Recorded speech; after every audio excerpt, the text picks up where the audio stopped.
Birdemic is one of my all-time favorites, so bad it's good movies, and because we reached 3,000 subscribers, I'm gonna rip it to pieces out of love!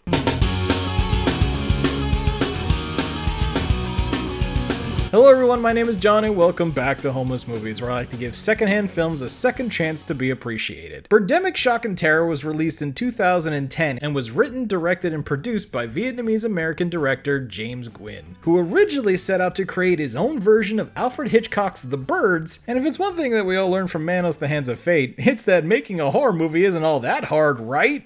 The film had a budget of only $10,000, which Nguyen provided out of his own pocket and took around 7 months to shoot because the actors could only work on the weekends. The filming was done almost entirely in Half Moon Bay, California, a small town about 20 miles outside of San Francisco, and was done mostly guerrilla style because according to lead actress and all-around amazing person who I totally don't have a crush on, Whitney Moore, Nguyen didn't want to pay for any of the location permits. The first 4 minutes of this movie is just shots of, around, and inside this blue Mustang while the credits play.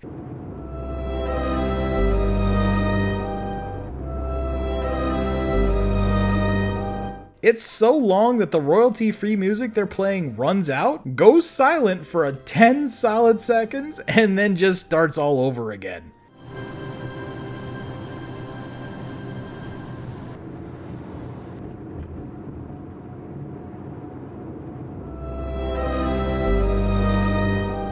It actually makes you feel like you missed something, which forces you to rewind it and watch it again just to be sure, but then it happens again in some messed up film-induced time loop where you're like Doctor Strange, just trying to relive the same painful death over and over again until the villain just gets bored and leaves Earth alone out of annoyance. Eventually, the car comes to a stop, probably because it took so long getting there that it ran out of gas, and the driver gets out and power walks his way across the street, then slows down, and then speeds up again, all while sounding like he's walking on sandpaper the entire time.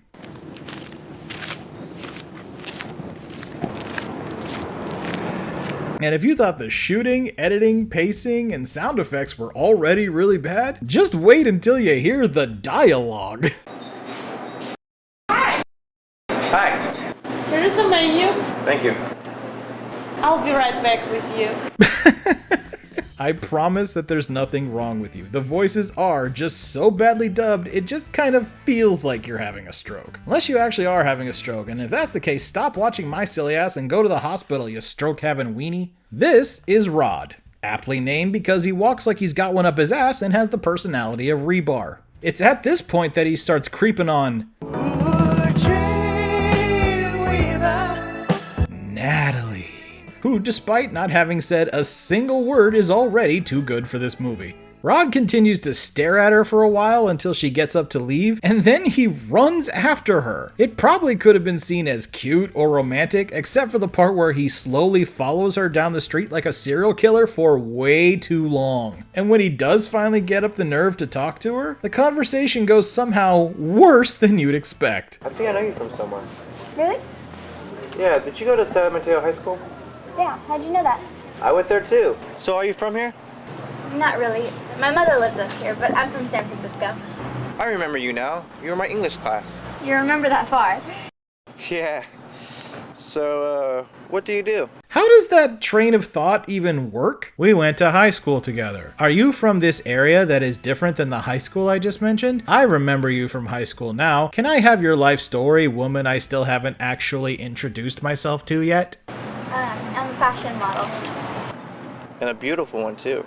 Well, it was nice talking to you, but I should really get going. I've got an audition for a modeling job. So, it's good talking to you. Okay, bye. Hell yeah, Rod. You are so smooth. Let's just stare at her as she walks away. Oh crap. What was her name again? Pick something fast. She better be named Natalie. Natalie! Oh, hi again. Nailed it, Rod. Nailed it. Somehow this works on Natalie and they end up exchanging business cards. I'll see you later. Bye. And no, the movie didn't make you dumb and forget how hearing works. The sound just plain dies for a while. Don't worry though, there's still plenty of other stupid things to hear in this movie. Like how the next morning when Rod is watching the news and he hears about a flock of birds that were found dead and ended up causing an accident, which the way it's worded kind of comes out sounding like the birds all just got hit by a bus but nobody's able to put two and two together. This morning, flocks of seagulls and crows were found dead in downtown San Jose and along Highway 101. The crows and seagulls also caused an accident on Highway 101 near the First Street exit. Authorities are investigating the cause of their death. The follow-up story presented by the world's tiniest newscaster is all about how polar bears are dying because of the melting polar ice caps. Although some have survived, many have died from starvation due to the difficulty of finding enough food, such as seals. Are you beginning to get a hint as to what the theme of this movie is? What I'm saying is the planet's on fucking fire. And then Rod's back in his car so he can drive some more. Yay! There's 2 more full minutes of driving before Rod gets to work and makes the sale of a lifetime. What does it take to win your business today? Okay, I'll give you that and 50% discount.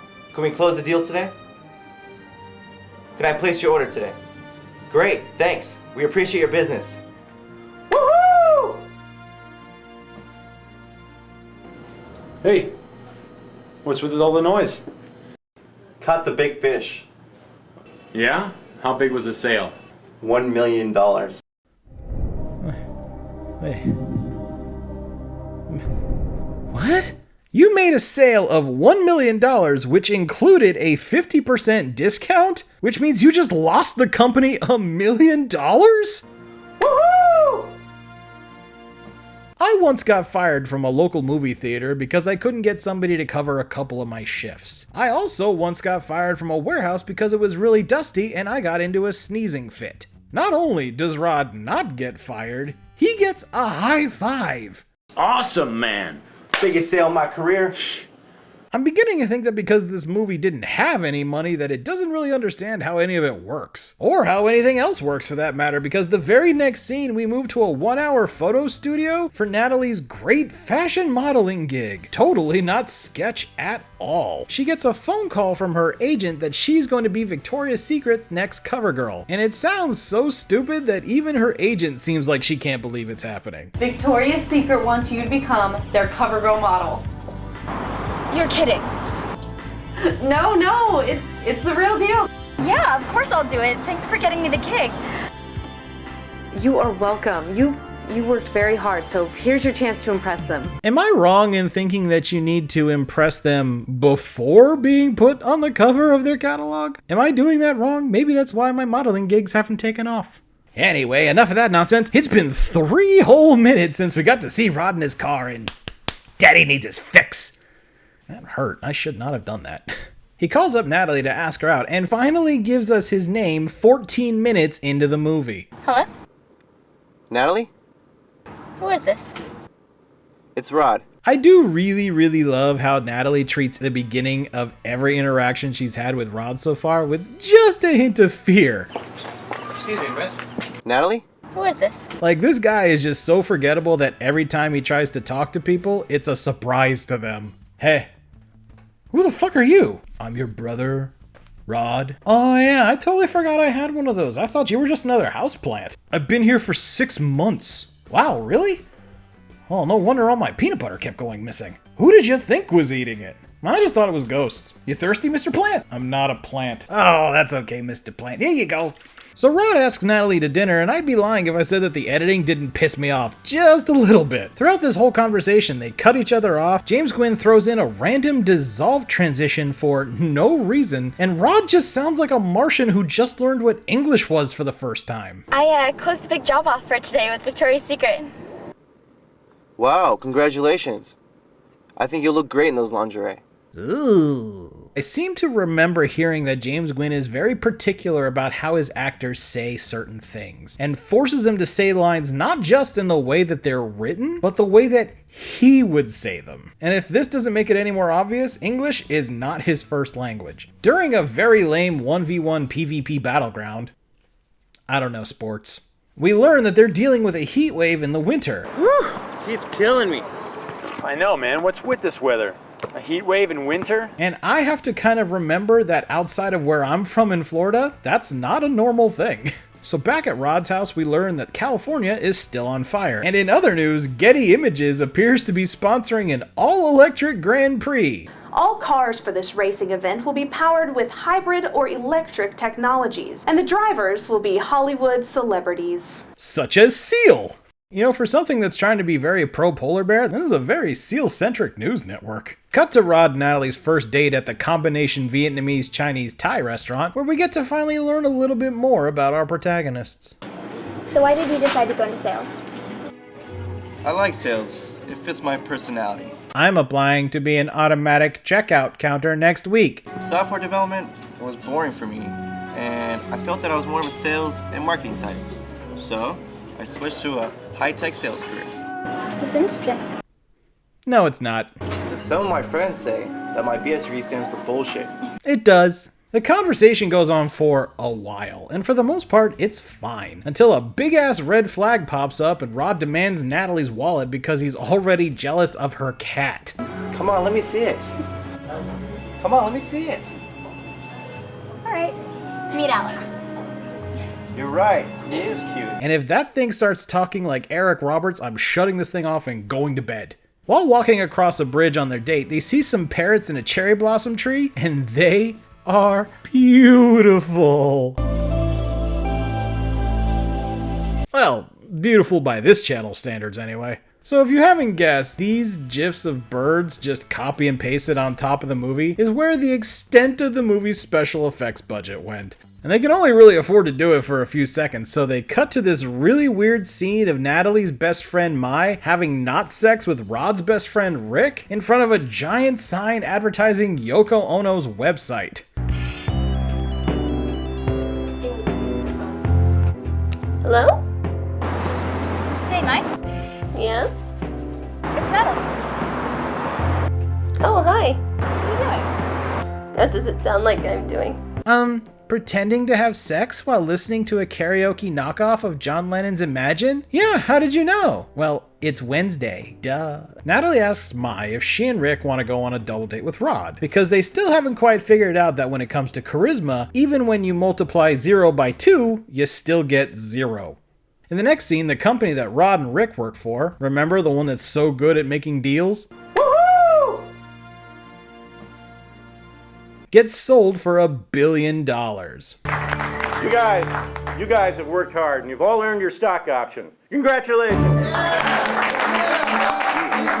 And they start to applaud each other for a minute straight because now they're all so rich that even sexual harassment suits no longer work on them. As evidenced by Rick's, enthusiasm.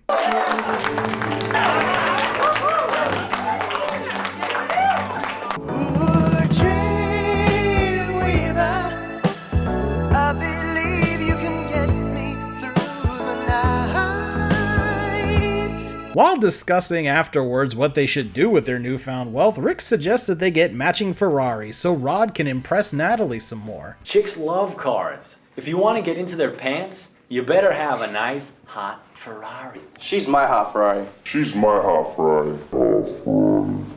Pure poetry, Rod. Let me know in the comments if I should put that on a t-shirt or something. Besides, I love my Mustang, which is a plug-in hybrid.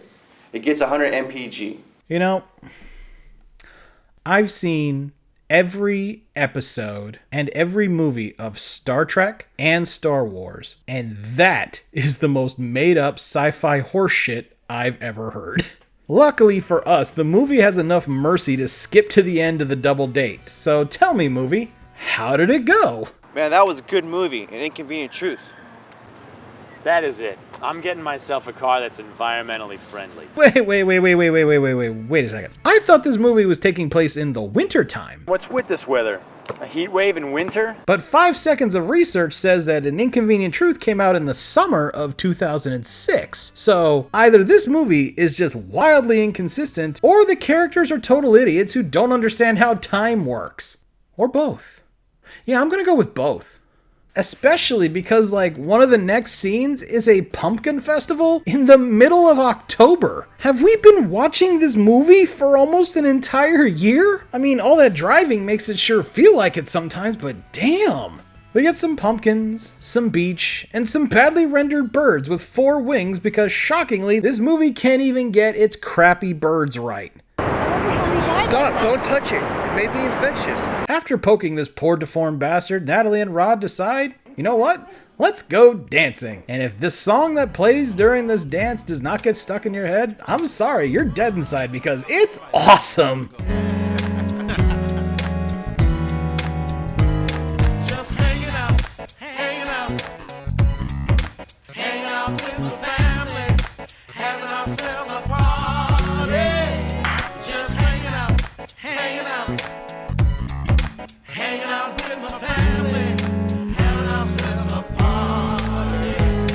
This all leads to a hotel room where Natalie comes out wearing Fredericks of Hollywood lingerie. Don't tell Victoria's Secret. While watching Tippi Hedren, the star of the original Alfred Hitchcock film The Birds, in another one of James Gwyn's films, Julie and Jack, on a TV that looks like it's in the middle of the hallway. You look fine. And while I know that this is meant to be the big romantic sex scene, I can't stop being grossed out by Natalie's absolutely filthy feet. What the hell happened to you while you were in the bathroom, Natalie? Did you have to pull a shift at the coal mine before you got ready? The next morning, all is quiet. The beach is beautiful. The marina is peaceful. The city streets are calm and ready for the day to come. And then, the Firebird Nation attacked.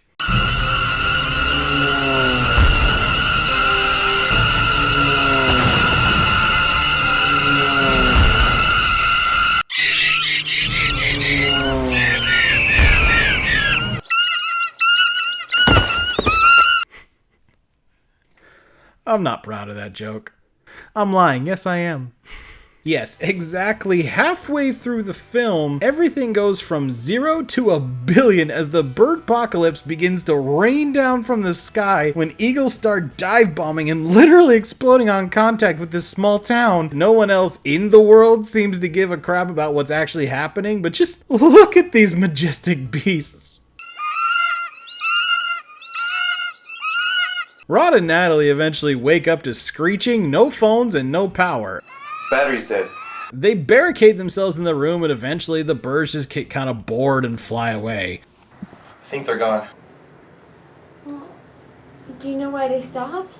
Maybe they just saw Natalie's coal mining feet and decided killing them now would be kinda gross. Let's let them take a shower first, then murder. Rod and Natalie go looking for survivors in the motel and team up with Ramsey and Becky, who just so happen to have a van outside. Car ramrod. You get it? Yeah, I got it. But how exactly do they plan to get to the car?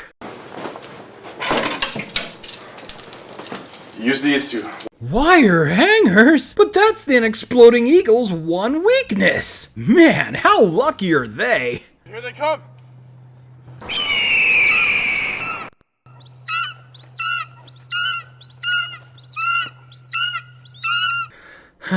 I love this movie so much. They get in the van and Ramsey just so happens to have an automatic rifle and pistol in it.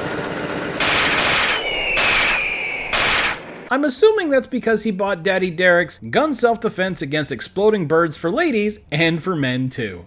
At some point they decide to pull over and look at a bunch of other cars for survivors, but like, why? Why not be like all these other mild-mannered survivors who are totally escaping the Birdemic and not just rubbernecking at the insanity they're watching on the side of the road? I'll check out this car, you check out the other. Okay. Rod finds one kid under the SUV, Ramsey finds another one in the trunk, and they just take them. Like the birds are attacking and these jabronis are picking up children like stray kittens like, you're mine now.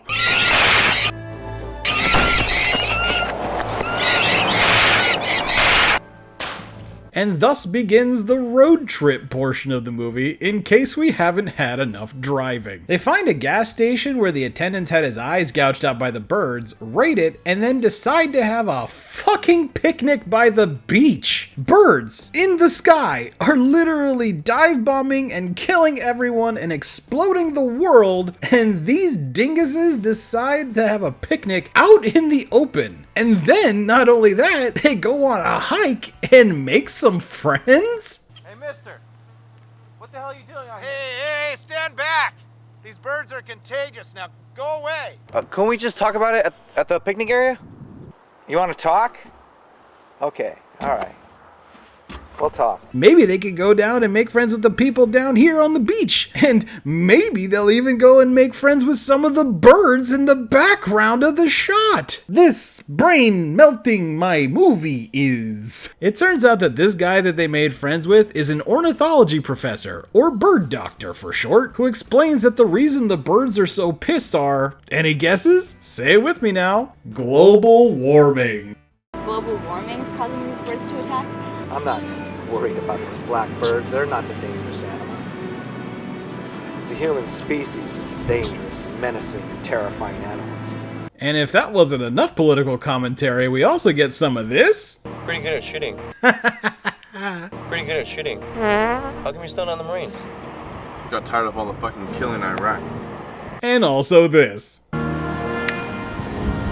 Where's Becky? She's taking a shit. You know what? Maybe it's me. Maybe this movie is just too smart for me. I just need to stop questioning everything and go along for the ride. Maybe, just maybe, watching Becky here take a dump may actually help set a few things straight.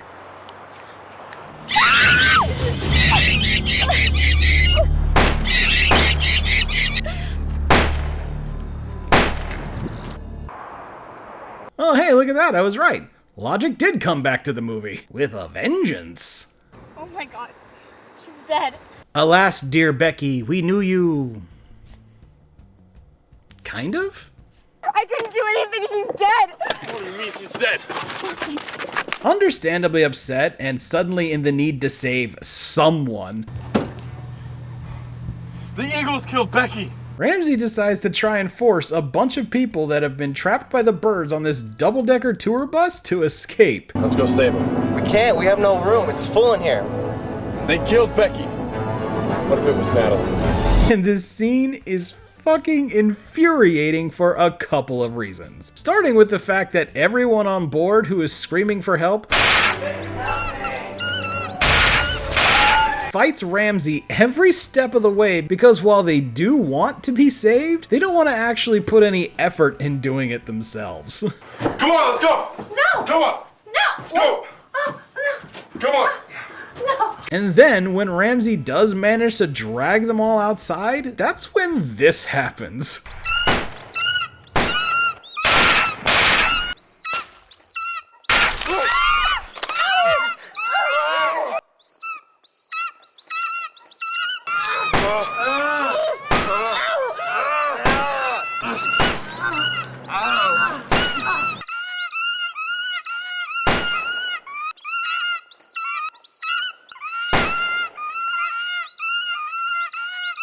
What? So now the exploding suicidal birds also spit acid? Now don't tell anyone I said this, but I think this movie's a little unrealistic. Hi, the Eagles killed our friends. Do you have a phone I could use to call the police? No, I'm sorry. All phones from the Eagle attack, all phones are dead up here. Really? Damn it. Well, we need some gas. Well, from the Eagle attack, we are short on gas, but it's $100 a gallon if you want. Oh, shit. Kudos, movie. That's the scariest thing you've shown us so far. Or it would have been if he actually got to fill up the van, but he doesn't. He only gets to pump gas for like 5 or 10 seconds before the birds show up. But hey, what do I know? Maybe it's one of those fancy plug-in hybrid minivans that gets 150 miles to the gallon. Maybe this fine gentleman on the side of the road should get one. We should pull over and tell him all about it.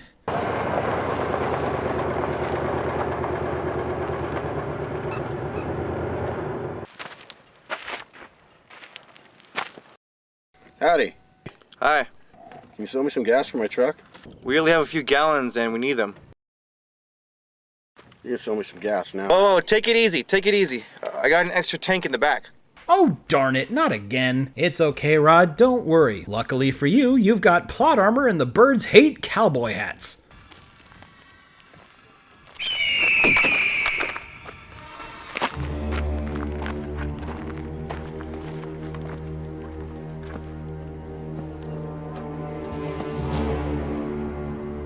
Now, a rational mind would say, grab the gun and gasoline and let's get out of here. But Rod's mind says, let's go for a hike. I'm sure the birds will never find us in trees. While getting water from a creek that they absolutely should not be drinking out of, they meet a hippie who lives in a treehouse and who wears a wig that would make Samurai Cop blush. Who gives them a lecture about, you guessed it, global warming and climate change. I love trees. They're my family. I look out for them and protect these precious redwoods. It's not the eagle that I worry about. It's the dry drought weather that's killing these trees. There's not enough rain and water. Even worse, the spruce bark beetles are eating these trees to death and turning them from green to red. Damn global warming. It's the cause of dry climate and bark beetles and death of the trees and forest. Oh my god, can we just like summon a puma to scare this guy off already? I hear a mountain lion. I gotta get back to my house. You better get to your car. It was very nice meeting you. Oh crap, it actually worked. Okay, well, let's try this again. Hey universe, it's me, your boy. I just wanted to go ahead and, while this is working, can I have 1 million subscribers in a body like Joe Manganiello? Did it work? The gang tries to outrun the puma through the woods back to the car, which is now, of course, on fire because California. They of course make it and get back on the road, again later stopping for no reason other than to find out that their friends are now dead too! At least I got one last product placement in, didn't I, Natalie? Yeah, Mai, you really did. Cool.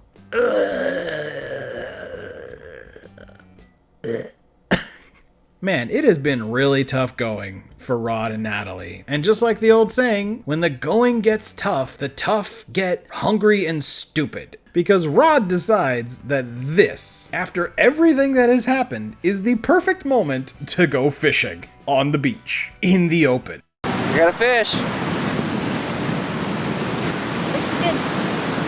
I got some seaweed. Be honest with me, I cannot be the only one getting Battlefield Earth PTSD from all these Dutch angles, right? Rod manages to catch a fish and Natalie manages to find some seaweed. I don't know how they find the tools to do this, but without cleaning or gutting the fish, they find a pot and boil them whole and serve them to the kids who, frankly, I kind of forgot they were there. Try the seaweed, it'll be really good. No, I want a Happy Meal! Unsurprisingly, the birds find them and attack.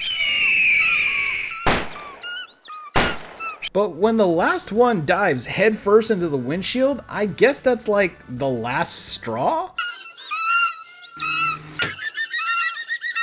Because a bunch of doves show up, shoo the eagles away, and our heroes get to watch the birds just kind of hover over the ocean as the credits roll, ending the Birdemic, which lasted a total of 1 freaking day. Birdemic is far and away one of my all-time favorite movies, and if you decide to show this movie to your friends, I promise that nothing will beat the looks on people's faces when they see the birds start to attack for the very first time. It's just